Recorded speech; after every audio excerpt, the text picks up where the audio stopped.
5:23 this morning, a local program achieved a big milestone in an effort to create inclusive educational access for students who need it. All new this morning, 41 Action News reporter Ray Daniels shares with us the impact KC Scholars is making for some of its most vulnerable students. How has it been for you so far? It's been college. It's been fun.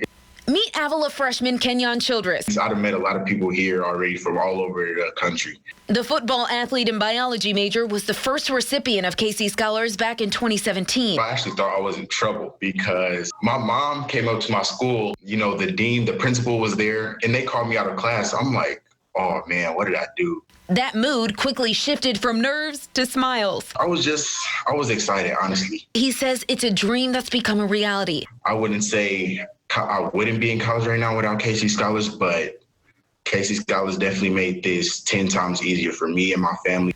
Now in its fourth year, KC Scholars works to provide several scholarships and resources for students. More than 2,100 traditional scholarships have been awarded. Roughly 99% of traditional scholars are enrolled in college, and 94% went on to their second year. There have been different periods of times when certain individuals were not allowed the opportunity to go to post-secondary education.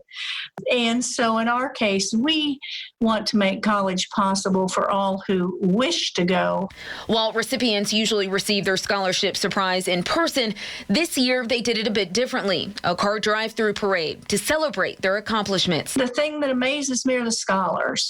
They've navigated a lot with COVID, a lot. So many challenges on top of existing challenges. For Childress, his message to future generations in his community: keep going and don't be afraid to advocate for yourself. You have to be the one that changes and decides, I'm not going to stand around and not go to college anymore.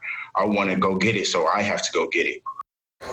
Now, Kenyon actually wasn't the only one who became a KC Scholar in his family. His mother also became one as well that same year, back in 2017, and now she's in college. Now, the program is planning for many more years with thousands more scholars.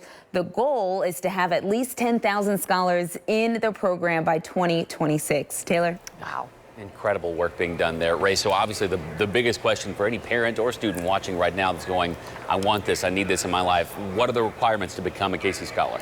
Yeah, so there are actually three different types. There's traditional, which is for high school students, which Kenyon was a part of, and then an adult learner scholarship, which his mom was a part of, and then an incentive program. So let's talk about traditional. You have to be enrolled in a public, charter, or private high school or homeschooled. And you have to be enrolled in Jackson, Clay, Cass, and Platte counties in Missouri, or Wyandotte and Johnson counties in Kansas, with a minimum of a 2.5 GPA. But there's a lot more information and criteria. We'll have that available on our website at kshb.com. Lindsay?